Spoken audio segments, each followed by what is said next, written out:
Hola, mi amigo querido. Qué bueno que podemos abrir la palabra de Dios y reflexionar en las cosas que Dios nos ha dejado escritas en su palabra. Hoy veremos la lección número 5 para el 3 de mayo del año 2025.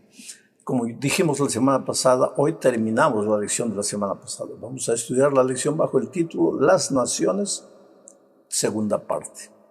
Antes de entrar a la lección, quiero decirte una cosa. Mientras peregrinemos en este mundo, el dolor muchas veces va a golpear la puerta de tu vida. Alguien va a descansar, alguien que tú amas mucho. El cáncer te puede sorprender, cualquier otra enfermedad, a veces incurable. Un colapso financiero. Quiere decir, vivimos en un mundo de dolor, pero el peregrinaje nuestro en esta tierra está llegando al fin.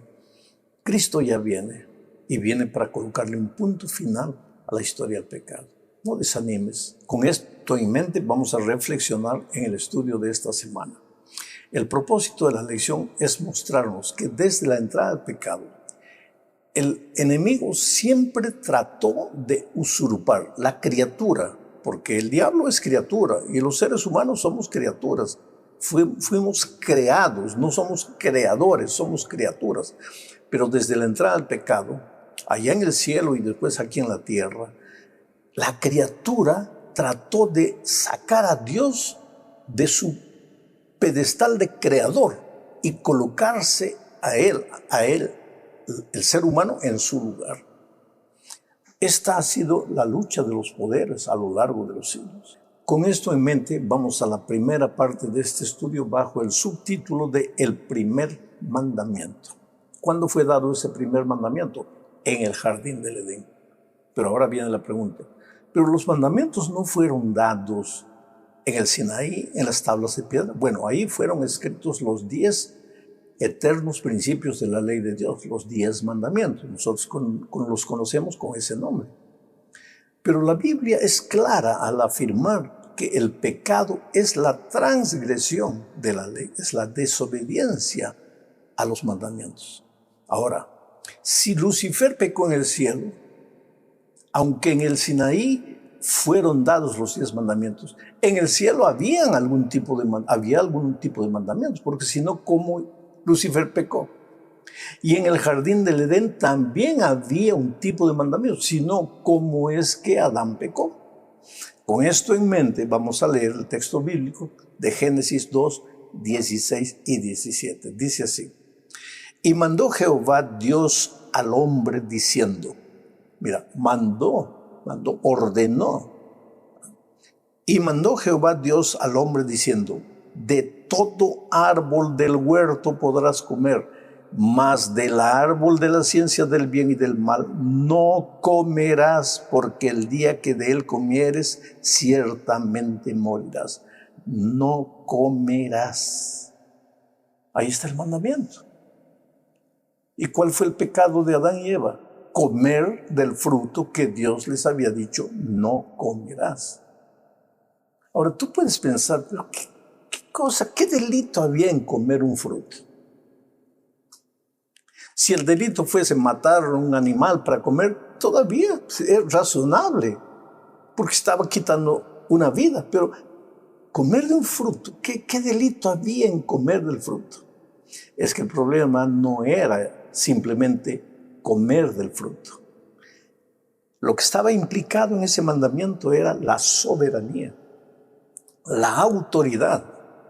¿Quién tiene la autoridad? ¿Dios el creador o la criatura? Bueno, con esto en mente, vamos a Génesis 3, 4 y 5.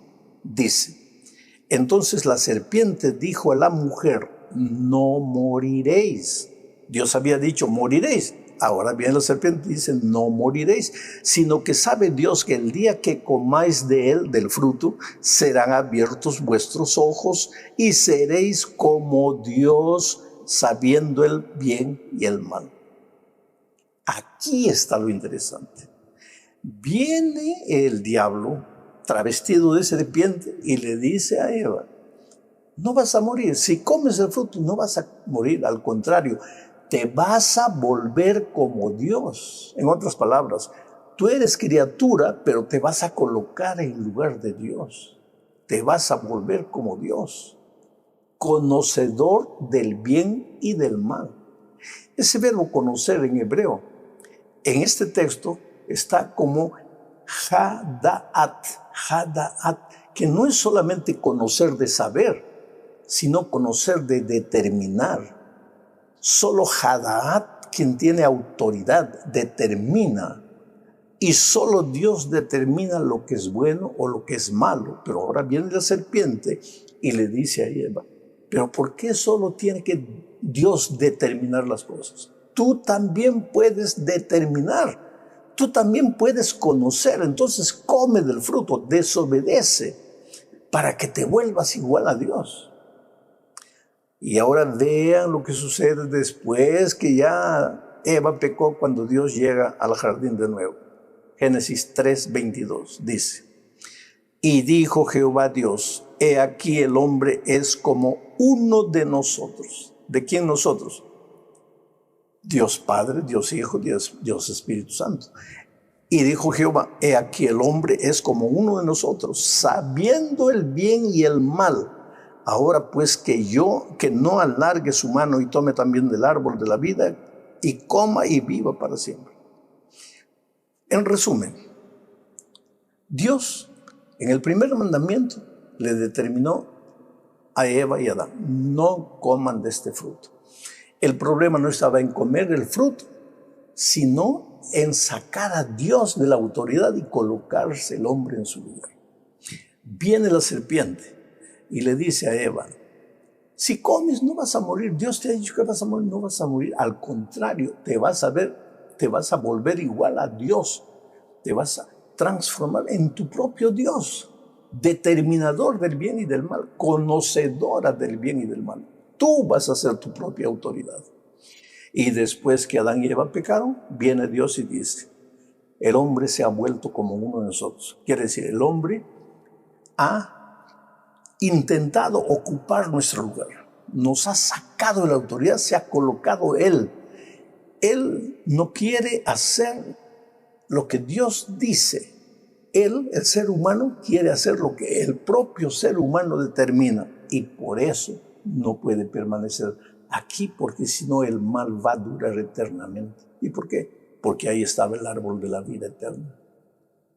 Tú te das cuenta que el primer pecado del ser humano fue el intentar colocarse en el lugar de Dios. Dios dice una cosa, el hombre dice otra cosa. Dios advierte algo, pero el hombre dice implícitamente, inconscientemente dice así, bueno, tú puedes decir lo que quieras, pero yo voy a hacer lo que yo quiera. A mí no me importa lo que tú dices, a mí me importa lo que yo siento, lo que yo creo, lo que yo pienso. Y esa ha sido la guerra a lo largo de los años. Y hoy más que nunca el hombre intenta sacar del escenario de su existencia a Dios y él colocarse como su propia autoridad. Dios determinó las cosas como Él las determinó, pero el hombre quiere determinar como la mayoría determina.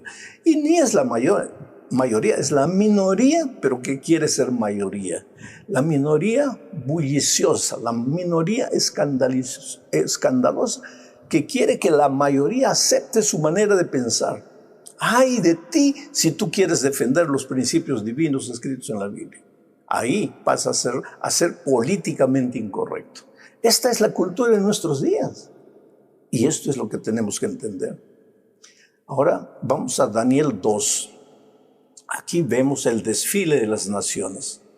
El desfile de los soberanos que no tienen en cuenta a Dios para nada, pero que quieren hacer su propia voluntad y consecuentemente llevan su pueblo también a seguir sus caminos de transgresión. Voy a leer Daniel capítulo 2, 27 y 28. Dice, Daniel respondió delante del rey diciendo, el misterio que el rey demanda ni sabios, ni astrólogos, ni magos, ni adivinos lo pueden revelar al rey.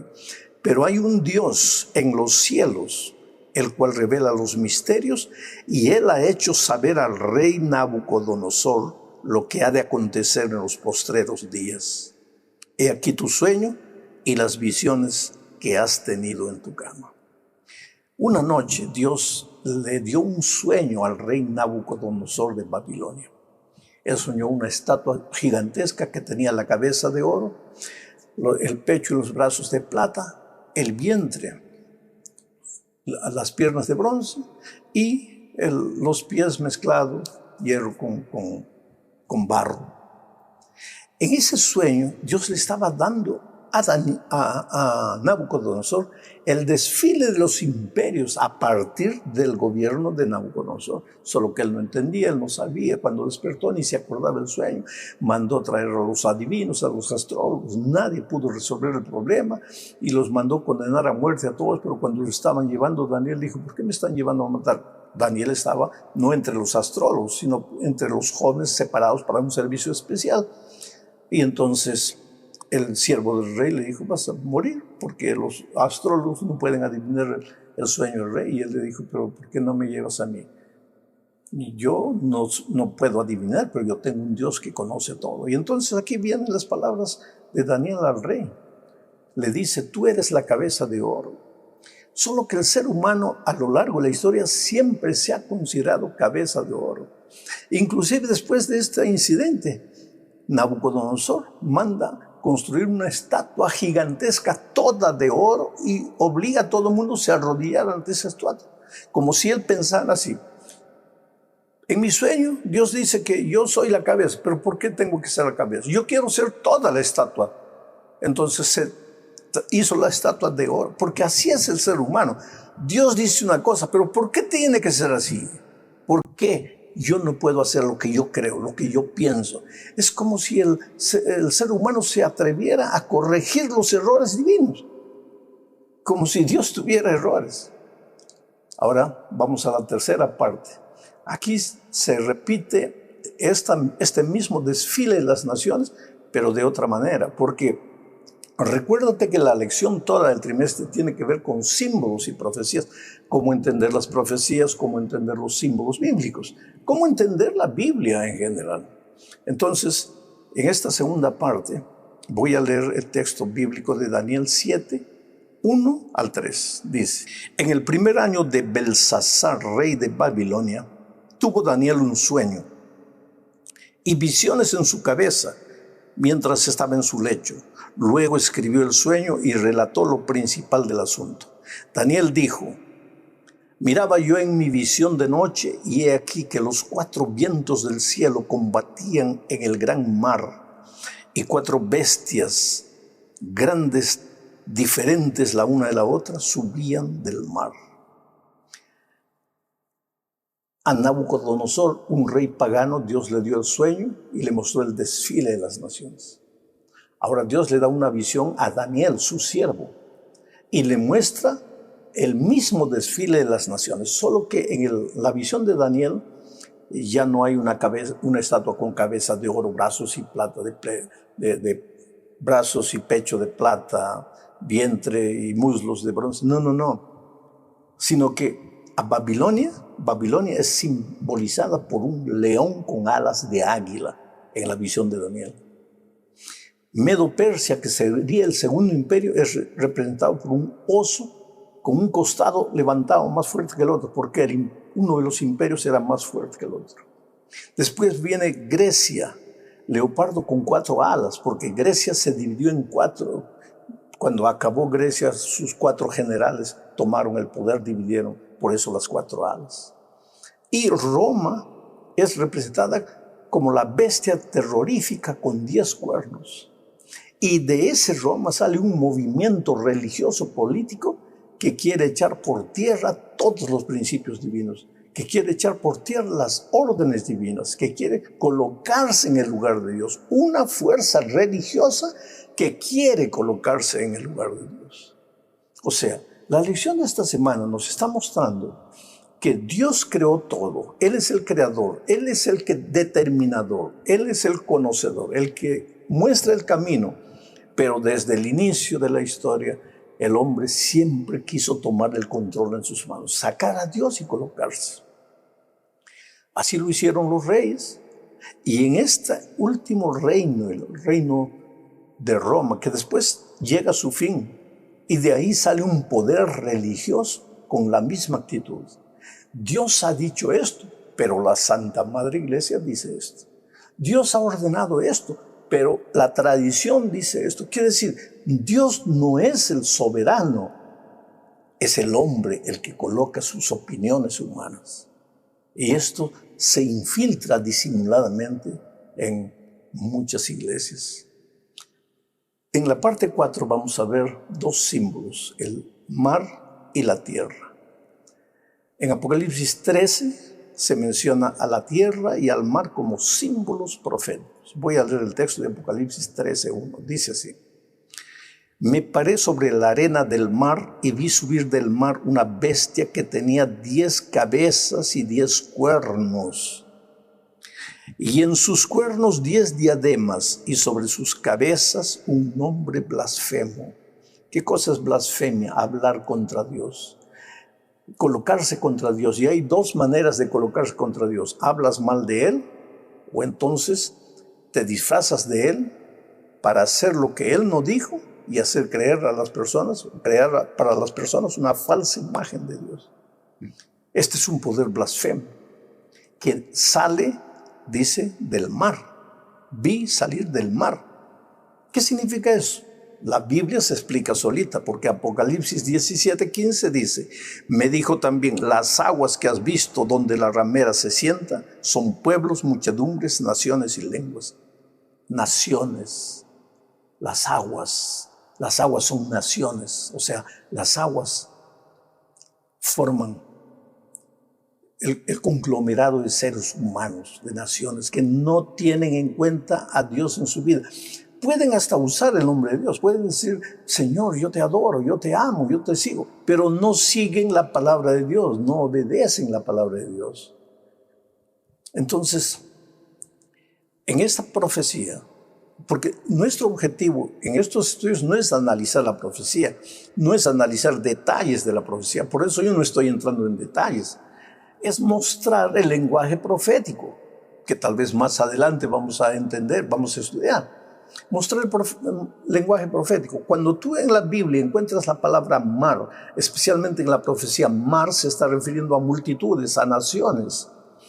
Cuando tú encuentras una bestia, no es una bestia. Bestia en la Biblia, en el lenguaje profético, simboliza un poder. Una bestia que sale del mar es un poder que sale de entre las naciones. Quien le da el poder es el pueblo, son las naciones, las multitudes, que le dan poder a ese movimiento religioso que saca a Dios de su trono, de su lugar, saca las enseñanzas y coloca sus tradiciones en lugar de las enseñanzas divinas. Ahora leo Apocalipsis 13:11. Después, dice el texto, vi otra bestia, que es un poder, ¿no?, que subía de la tierra y tenía 2 cuernos semejantes a los de un cordero, pero hablaba como dragón. Aquí se está refiriendo a otro poder, pero este poder sale de la tierra. ¿Qué es la tierra? Lugar desierto, lugar que no está habitado. ¿Dónde? Entonces aquí se está hablando de un poder, porque vuelvo a repetir, mi objetivo no es el estudio de la profecía, se está hablando de un poder político que nace en un lugar poco habitado en la tierra, que al comienzo habla como cordero, o sea, de acuerdo a la palabra de Dios, pero con el tiempo habla como un dragón. Todo esto nos despierta el interés de continuar estudiando la profecía, pero el estudio detallado de estas profecías no es el objetivo de la lección, por eso no puedo detenerme mucho en este asunto. Llegamos al fin hablando que en medio de todo este desfile de las naciones, Dios levanta un pueblo en los últimos tiempos y levanta ese pueblo para levantar la Biblia y las enseñanzas bíblicas. Y cuando tú levantas la Biblia en medio de una cultura que no acredita en la Biblia, puede parecer hasta agresivo, puede parecer ofensivo. Pero la profecía dice que Dios levantaría un pueblo. Mira, leo Apocalipsis 10, 9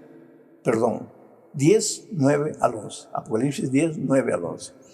Y fui al ángel diciéndole que me diese el librito. Y él me dijo, toma y cómelo, y te amargará el vientre, pero en tu boca será dulce como la miel. Entonces tomé el librito de la mano del ángel y lo comí, y era dulce en mi boca como la miel, pero cuando lo hube comido, amargó mi vientre. Y él me dijo, es necesario que profetices otra vez sobre muchos pueblos, naciones, lenguas y reyes. O sea,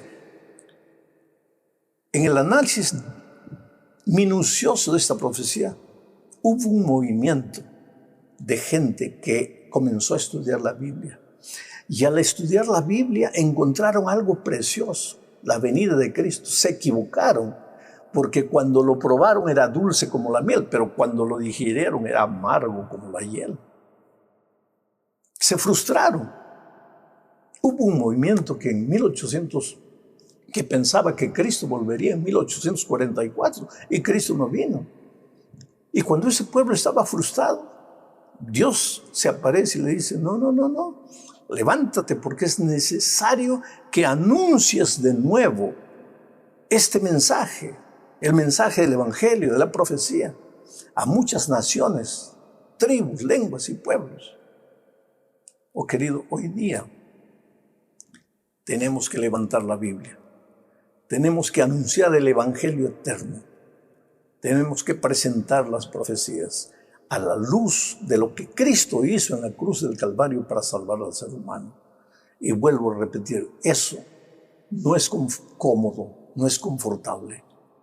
¿Por qué? Porque muchas veces te van a llamar de fanático, de radical. Porque hoy día, en este tiempo, en medio de la cultura en que vivimos, ¿quién puede decir, yo tengo la razón, todos están equivocados? Y nadie puede decir eso. Pero la palabra de Dios sí tiene la razón. No te atrevas a enseñar, a hablar, a predicar nada que no esté en la palabra de Dios. Respeta a todas las personas, porque respetar a las personas es respetar al propio Dios, respetarte a ti mismo. Porque el carácter de Dios es misericordia, es amor. Tú no necesitas ser malcriado para presentar un mensaje que es bíblico. Lo puedes hacer con amor, como Dios lo haría, como el Señor Jesús lo hizo. Muchas veces con lágrimas en los ojos. Pero es la verdad que está escrita en la palabra de Dios. Y hay de aquel que le aumenta algo a la palabra, o hay de aquel que le quita algo a la palabra. Dios te bendiga mucho, querido. Eres maravilloso para Dios, Dios te ama. Y si estás viviendo un momento difícil, no desanimes. Déjame hacer una oración por ti. Padre amado, extiende tu bendición a todas las personas que en este momento están mirando este video. Tú conoces a cada uno tiene sus luchas. De repente hay alguien triste, confórtalo. Hay alguien desesperado, coloca esperanza en su corazón. Hay alguien que piensa que para él ya no hay solución, tú eres la salida, Señor.